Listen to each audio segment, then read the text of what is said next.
Hello dear students, मैं दीपक कुशवाहा अपने YouTube channel the maths world में आप सभी का स्वागत करते हैं। बच्चों, आज हम अंतरिक्ष में बिंदु चैप्टर का पार्ट 5 लेकर आपके सामने उपस्थित हुए हैं।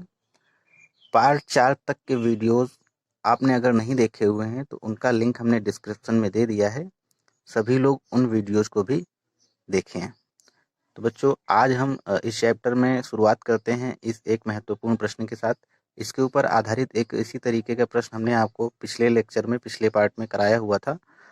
उससे कहीं ज़्यादा इम्पोर्टेंट ये भी क्वेश्चन है आपका, कई बार परीक्षा में पूछा जा चुका है। हालांकि काफ़ी आसान है, लेकिन परीक्षा की दृष्टि से बहुत महत्वपूर्ण है। तो सभी बच्चे बिल्कुल समझ के चलेंगे। इस क्वेश्चन में कह रहे हैं कि यदि एक रेखा एक्स और वाई अक्षों से क्रमशः पाई/4 और पाई/3 एंगल बनाती है तो उसका जेड अक्ष से कोण ज्ञात कीजिए। बेहद आसान और बहुत ही महत्वपूर्ण प्रश्न है, सभी बच्चे ध्यान से समझेंगे। तो हमें वैल्यू दी गई है एक्स अक्ष से बने कोण की, वैल्यू दी गई है वाई अक्ष से बने कोण की, हमें वैल्यू निकालनी है जेड अक्ष से बने कोण की। हमने आपको पहले बताया हुआ था कि अगर एक्स अक्ष से जो बना हुआ कोण होता है दिकोण में हमने आपको बताया था, जो एक्स अक्ष से बना कोण होता है उसको हम अल्फा कहते हैं, जो वाई अक्ष से बना कोण होता है उसको हम बीटा कहते हैं, जो जेड अक्ष से बना कोण होता है उसको हम गामा कहते हैं। ये बच्चों हमने आपको पार्ट 1 में समझा दिया हुआ था। कोई ये एक रेखा है, ये एक रेखा है, इसके समानांतर ये रेखा है ए बी, और ये रेखा ओ पी है। ये एक्स एक्सिस है, ये वाई है और ये जेड एक्सिस है। तो हमने बताया था कि ये आपका अल्फा एंगल होता है, ये जो एंगल है ये बीटा होता है, और ये जो एंगल होता है ये गामा होता है। इन्हीं को बच्चों हम दिक्कोण कहते हैं।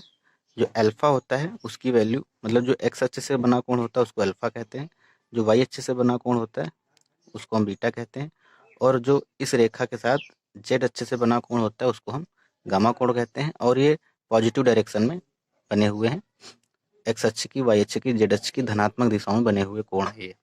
ठीक है बच्चों, तो यहाँ पर हमको अल्फा की वैल्यू दी गई है पाई/4, बीटा की वैल्यू दी गई है पाई/3। हमें जेड अक्ष से बने कोण को ज्ञात करना है, तो हमने मान लिया कि जेड अक्ष से जो बना कोण है वो गामा है। तो बच्चों, हमने आपको एक बात और बताई थी कि जो अल्फा होता है, दिक्कोण के बारे में बताया था कि दिक्कोण जो होता है उसकी उसकी वैल्यू होती है एल बराबर कॉस अल्फा, एम बराबर होता है कॉस बीटा, एन बराबर कॉस गामा। तो बच्चों, यहाँ पे हमें वैल्यू दी गई है कॉस अल्फा की, सॉरी अल्फा की वैल्यू दी गई है, तो एल बराबर हो जाएगा कॉस अल्फा के प्लेस पे क्या रखेंगे, पाई/4। पाई/4 का मतलब 45, यानी कि कॉस 45 की वैल्यू बच्चों क्या होती है, 1/√2। इसी तरीके से m बराबर कॉस बीटा है, तो m बराबर क्या हो जाएगा, कॉस बीटा के प्लेस पे है पाई/3, और पाई/3 यानी कि 60, और कॉस 60 की जो वैल्यू होती है बच्चों वो 1/2 होती है। ये बच्चों m। हमें n बराबर कॉस गामा की वैल्यू निकालनी है, हमें गामा की वैल्यू निकालनी है। अभी हम यहाँ तक रखते हैं क्योंकि गामा की वैल्यू हमको पता नहीं है। चलिए शुरुआत करते हैं। एक रिलेशन हम और जानते हैं, लिखिए as we know that since L square plus में एम स्क्वायर प्लस में एन स्क्वायर इक्वल टू क्या होता है, 1। तो बच्चों यहाँ पे एल की वैल्यू क्या है, 1/√2, 1/√2 का स्क्वायर प्लस एम स्क्वायर यानी कि 1/2 का square plus N square, N के प्लेस पे क्या है, कास गामा का स्क्वायर, और बराबर में 1। तो यहाँ पर बच्चों इसको ओपन करेंगे, हो जाएगा 1/4, 1/2 होगा बच्चों, 1/2, और ये हो जाएगा 1/4। इक्वल्स से इधर लेके आएंगे तो -1 हो जाएगा, और इसको उधर भेजेंगे तो माइनस का कॉस गामा का होल स्क्वायर। तो बच्चों यहाँ पे 4 एलसीएम लेंगे, क्या बचेगा, यहाँ पर ऊपर हो जाएगा 2, यहाँ पर हो जाएगा प्लस का 1, और यहाँ पे हो जाएगा माइनस का 4। ठीक है बच्चों, आशा करते हैं यहाँ तक समझ में आया होगा। और इक्वल में हो जाएगा बच्चों माइनस का कॉस गामा का होल स्क्वायर। 2 1 3, 3 -4 यानी कि माइनस का 1/4 बराबर में माइनस का कॉस गामा का होल स्क्वायर। माइनस से माइनस कैंसिल हो जाएगा, तो कॉस गामा का होल स्क्वायर बराबर में कितना, 1/4। तो बच्चों कास गामा बराबर क्या हो जाएगा, ±1/2। तो कास गामा बराबर 1/2 किसकी वैल्यू होती है, प्लस में जो 1/2 वैल्यू होती है वो cos 60 की होती है, और माइनस में 1/2 वैल्यू किसकी होती है, cos में 120 की होती है। तो बच्चों वैल्यू क्या आ जाएगी, यहाँ से गामा बराबर क्या आएगा, डायरेक्ट आप लिख दीजिए, गामा बराबर हो जाएगा या तो 60 आएगा या फिर 120 आएगा। दो आंसर होंगे, यही हमारा आंसर है। आशा करते हैं सभी बच्चों को समझ में आया होगा। सभी बच्चे स्क्रीनशॉट ले लें या नोट कर लें।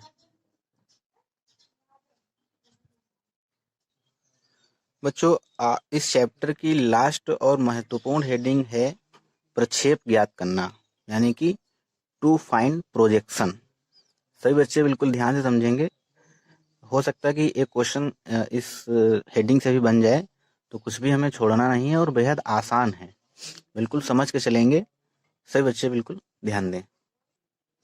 बच्चों इस तरीके से कुछ हमें दिया रहेगा, कहेंगे दो बिंदु हैं, उनको मिलाने वाली रेखा का उसी रेखा पर प्रक्षेप ज्ञात कीजिए जिसकी दिक् कोज्याएं एल एम और एन है। इसमें दिया गया है कि बिंदुओं P X Y Z x1 y1 z1, Q कोई पॉइंट पी है और कोई पॉइंट है क्यू, उसके कोऑर्डिनेट दिए गए हैं x2 y2 z2। इनको मिलाने वाली जो रेखा पी क्यू है, उस पी क्यू का उसी रेखा पर प्रक्षेप ज्ञात करना जिसकी दिक् कोज्याएं एल एम और एन है। बच्चों इसको हम फार्मूले से समझते हैं और फार्मूले के तुरंत बाद हम इस पर आधारित एक क्वेश्चन कराएंगे, तब आपको ये बिल्कुल सही तरीके से समझ में आएगा। हम बिल्कुल भी प्रूफ वगैरह कराने की कोशिश नहीं करेंगे, क्योंकि प्रूफ वगैरह कभी नहीं पूछा जाता है। और एक सिंपल सा प्रश्न आता है, हम आपको बेहद आसान तरीके से समझाएंगे, आपको बिल्कुल समझ में आ जाएगा। इसका एक सिंपल सा फार्मूला होता है प्रक्षेप का। पी क्यू मान लो जिस रेखा का प्रक्षेप ज्ञात करना है तो उसको लिखेंगे, मान लो ए बी रेखा का ज्ञात करना होता है तो लिखते ए बी का प्रक्षेप, पी क्यू का प्रक्षेप बराबर एल और ब्रैकेट में x2 - x1 plus m y2 - y1 plus n z2 - z1। ये एक छोटा सा फार्मूला है, याद करना बहुत आसान है, रटना नहीं है कुछ भी। एल एम एन दिक् कोज्याएं हैं, दिसीज हैं, और x2 - x1 में l का मल्टीप्लाई प्लस y2 - y1 में m का मल्टीप्लाई प्लस z2 - z1 में n का मल्टीप्लाई। इस पर आधारित बच्चों एक क्वेश्चन आपको कराते हैं, बिल्कुल आसानी से आपको ये हेडिंग समझ में आएगी। चलिए क्वेश्चन से शुरुआत करते हैं, ध्यान दीजिएगा। सब बच्चे ध्यान देंगे। लिखा हुआ है कोई 4 पॉइंट्स हैं, ए बी सी डी, 4 बिंदु हैं। सी डी रेखाखंड का ए बी रेखाखंड पर प्रक्षेप ज्ञात कीजिए। 4 पॉइंट्स हैं बच्चों। ए के कोऑर्डिनेट दिए गए हैं 3 - 3 5, बी के दिए गए हैं 6 3, 3, सी के दिए गए हैं -2 4 4 और डी के दिए गए हैं 2 0 और 1। ये 4 पॉइंट्स हैं। सी डी रेखाखंड का ए बी रेखाखंड पर हमें प्रोजेक्शन फाइंड करना है, प्रक्षेप ज्ञात करना है। सभी बच्चे बिल्कुल ध्यान से समझेंगे। मान लिया कि कोई ये रेखा एक ए बी है, ये रेखा एक ए बी है और ये रेखा सी डी है। हमें सी डी रेखाखंड का ए बी पर प्रक्षेप ज्ञात करना है। सी डी रेखाखंड का ए बी पर प्रक्षेप हमें फाइंड करना है। फिगर को थोड़ा सा ऐसे बना ली, चलिए ठीक है। हमें ए के कोऑर्डिनेट दिए गए हैं 3 - 3 एंड 5, बी के दिए गए हैं 6 3 3, सी के दिए गए हैं -2 -4 और 4, डी के दिए गए हैं 2 0 और 1। सी डी का ए बी रेखा पर हमें प्रक्षेप ज्ञात करना है, सी डी का ए बी रेखा पर। तो बच्चों फार्मूला क्या हो जाएगा, हमने मान लिया कि यहाँ पर पॉइंट मिल रहे हैं, प्रक्षेप ये है, ये एल एम। सी डी रेखा का ए बी पर जो प्रक्षेप है लिख लीजिए, या एल एम लिखने का मन नहीं है तो पहले तो हम फार्मूला लिखेंगे। सी डी रेखा खंड का ए बी रेखा पर प्रक्षेप, क्या फार्मूला होता है, ऊपर वाला formula, L x2 minus x1 plus m y2 minus y1 plus n z2 minus z1। अब बात आती है x2 माइनस x1 किसको मानेंगे, l m n किसके लिए निकालेंगे, ये पॉइंट समझना बेहद जरूरी है, बहुत जरूरी है। तो बच्चों ध्यान रखेंगे, जिस रेखा पर हमें प्रक्षेप ज्ञात करना है, सबसे पहले हम उनके डायरेक्शन रेशियो यानी कि DRs फाइंड करते हैं, दिक अनुपात फाइंड करते हैं। जिस रेखा पर हमें प्रक्षेप ज्ञात करना है, माना कि AB रेखा पर हमें प्रक्षेप ज्ञात करना है, तो आप लिखेंगे AB रेखा के दिक अनुपात यानी कि DRs।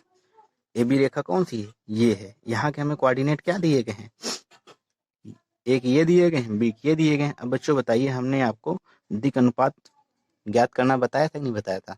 सभी बच्चे ध्यान दीजिए, याद कीजिए जो हमने आपको पहले बताया हुआ था।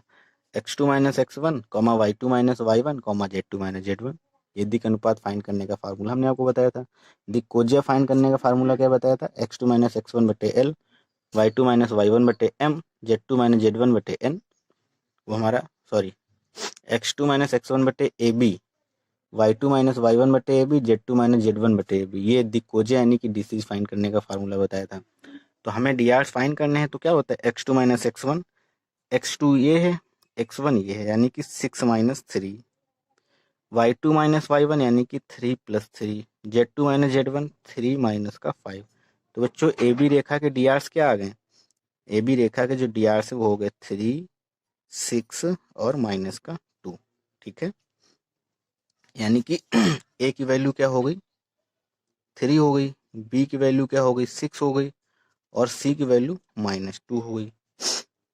ठीक है, अब हमें किसकी वैल्यू निकालनी है, L, M और N की।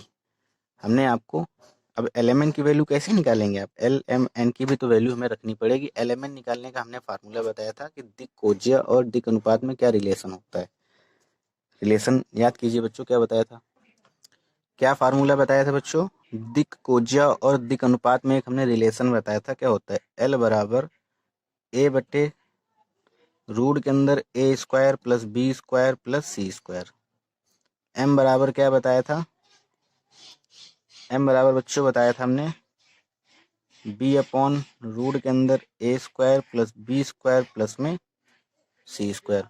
और इसी तरीके से N बराबर हमने क्या बताया था, C अपॉन रूट के अंदर A² plus B² plus C²। जब हमें दिक अनुपात पता हो, दिक कोज्या निकालनी हो, तो हम इस फार्मूले का यूज करते हैं। और हमें चूंकि LMN की वैल्यू निकालनी है, इसलिए DRs निकालना जरूरी था। DRs हम किन के लिए निकालते हैं, जिस रेखा पर हमें प्रक्षेप फाइंड करना रहता है।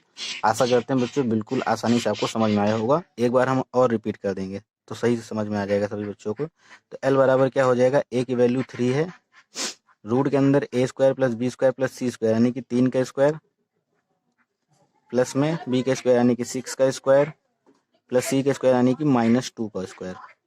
क्या हो जाएगा बच्चों 3 अपॉन, इसको जब सॉल्व करेंगे तो 49 आएगा, 49 और 49 का रूट क्या हो जाएगा 7 यानी कि 3/7। इसी तरीके से M बराबर क्या हो जाएगा, B यानी कि 6/7 और N बराबर क्या हो जाएगा -2/7। तो बच्चों LMN की वैल्यू क्या हो गई, L बराबर 3/7, M बराबर 6/7 और N बराबर -2/7।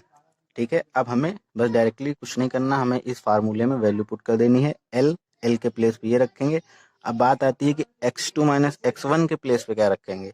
तो जिस रेखा खंड का हमें निकालना था, उस रेखा खंड में वैल्यू जो होती हैं वो हमारी x2 x1 y1 z1 और x2 y2 z2 की होती हैं। और जिस रेखा खंड पर प्रक्षेप निकालना रहता है उससे हम DRs फाइंड करते हैं। और इस फार्मूले में जो हमें x2 x1 वाली वैल्यू रखनी है, तो वो जिस रेखा खंड का निकालना रहता है वो हम यहाँ पे रखते हैं। तो x2 के प्लेस पे क्या रखेंगे बताइए, 2 रखेंगे और x1 के प्लेस पे -2। इस तरीके से ये वैल्यू यहाँ पुट करेंगे इस वाले कोऑर्डिनेट की, और इस वाले कोऑर्डिनेट का यूज हमने DRs निकालने के लिए कर लिया। आशा करते हैं सभी बच्चों को समझ में आया होगा। अगर समझ में आया तो यहाँ तक नोट कीजिए या स्क्रीनशॉट लीजिए।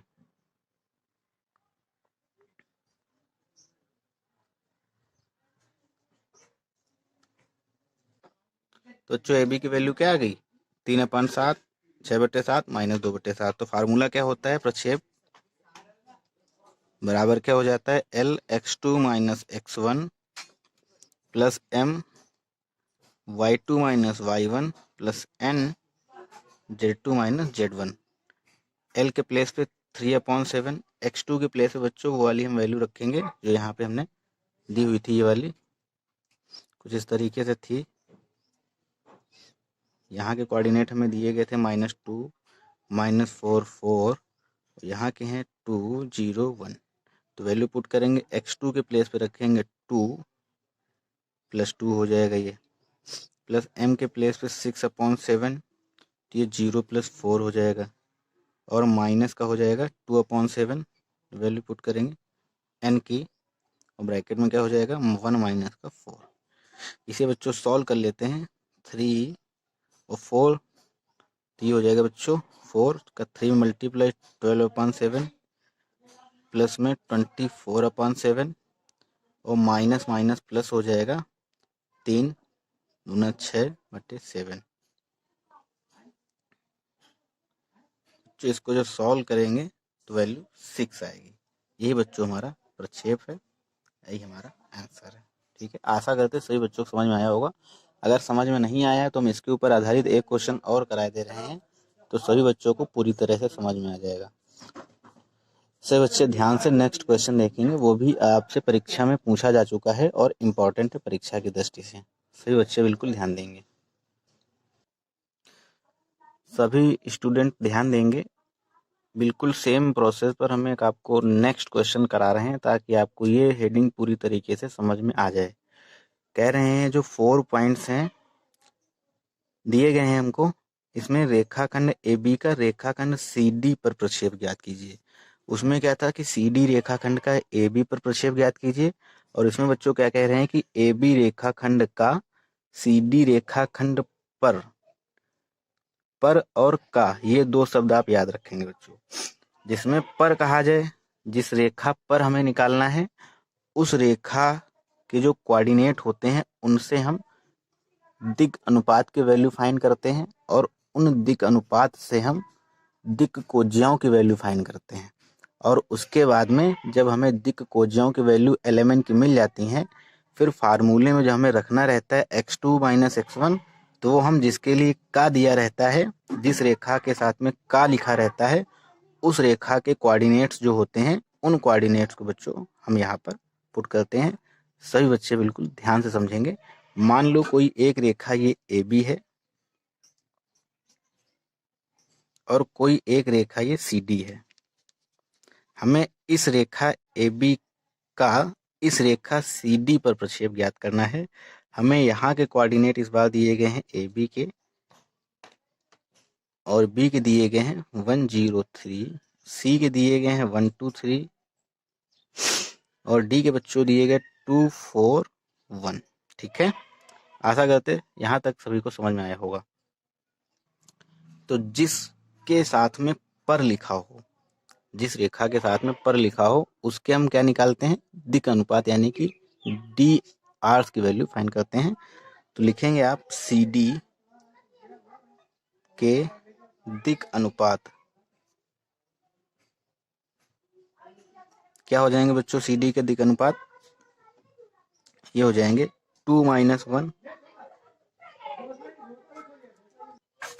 तो बच्चों दिक् अनुपात क्या हो जाएंगी, ये x2 - x1 है। अब y2 - y1 रखेंगे, तब क्या हमें मिलेगा बच्चों, बताइए। y2 - y1 रखने पर हमें क्या मिलेगा,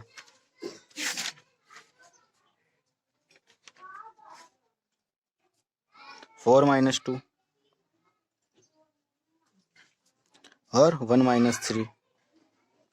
तो बच्चों ये क्या हो जाएंगे, 1, 2, -2।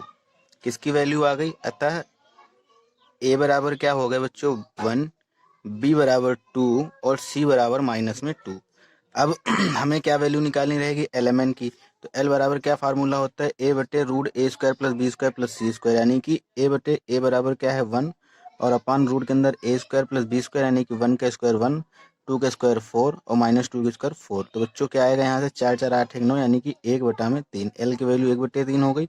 इसी तरीके से m बराबर क्या आएगा, b बटे रूट के अंदर a square plus B square plus C square यानी कि 2/3। इसी तरीके से n बराबर क्या आएगा बच्चों, माइनस का 2/3। अतः दिक अनुपात LMN बराबर क्या हो जाएंगे, LMN बराबर क्या हो गए, 1/3, 2/3 और माइनस का 2/3। अब हमें जिस पर प्रक्षेप ज्ञात करना है, CD पर प्रक्षेप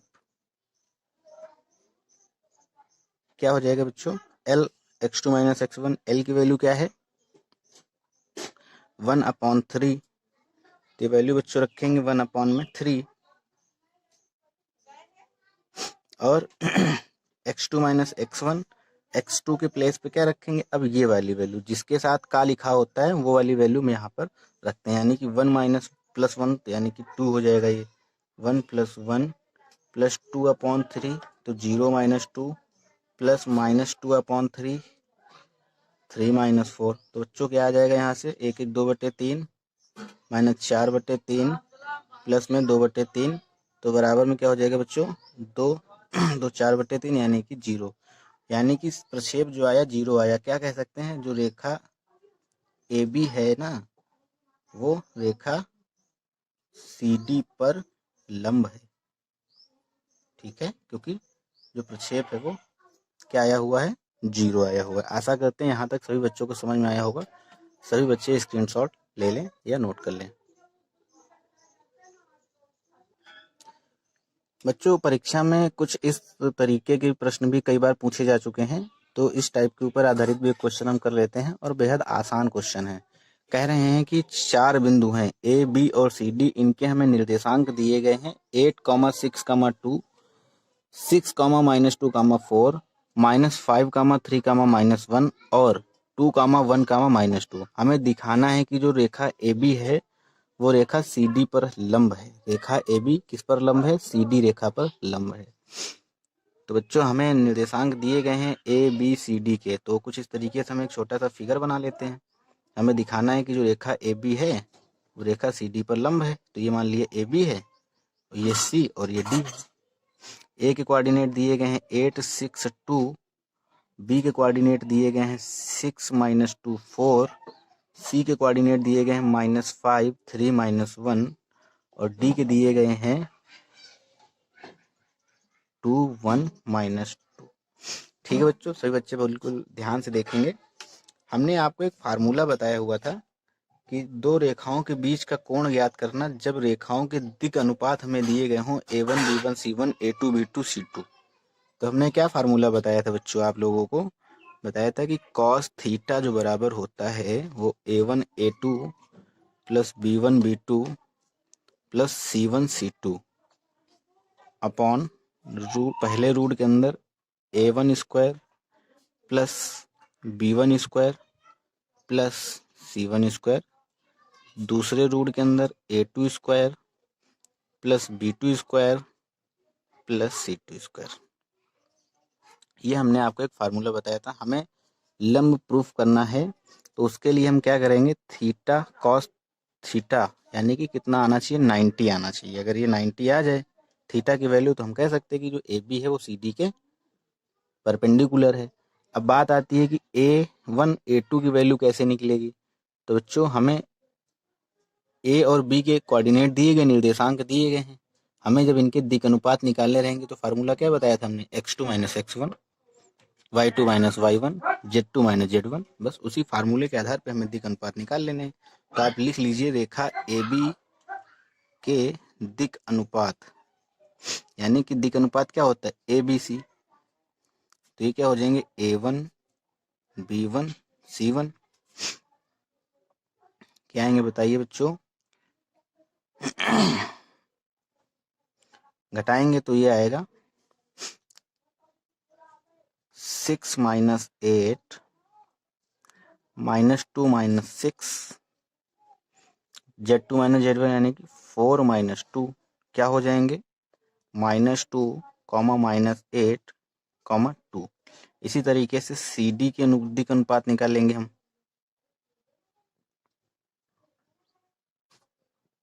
तो बच्चों CD के दिक् अनुपात हमने मान लिया कि A2 B2 C2 है, A2B2 यानी कि x2 माइनस x1 क्या हो जाएगा,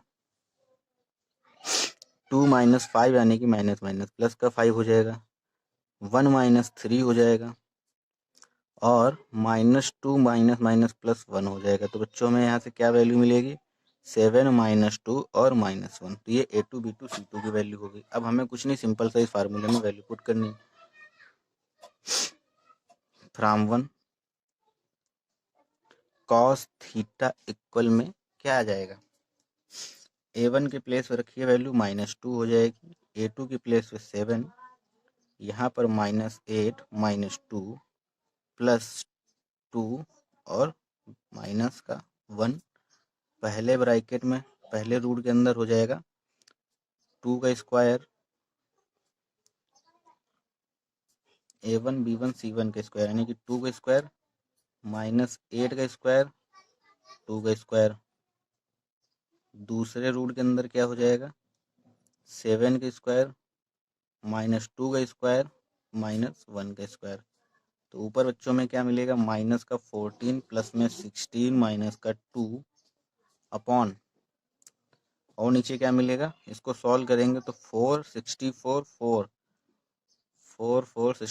यानी कि 8 और 72, रूट के अंदर 72, 49 4 1 5 यानी कि रूट के अंदर 65। तो बच्चों ऊपर क्या है -16 और +16, कटने के बाद 0 हो जाएगा। तो कॉस थीटा बराबर में, ये इम्प्लाइज दैट कॉस थीटा बराबर में 0, और कॉस कितने का मान 0 होता है, कॉस π/2 का, कॉस 90। तो थीटा की वैल्यू क्या हो गई 90। यही बच्चों हमें थीटा की वैल्यू 90 प्रूफ करनी थी। अतः हम कह सकते हैं जो AB रेखा है वो परपेंडिकुलर है किस पर, CD पर। आशा करते हैं बच्चों यहाँ तक समझ में आया होगा।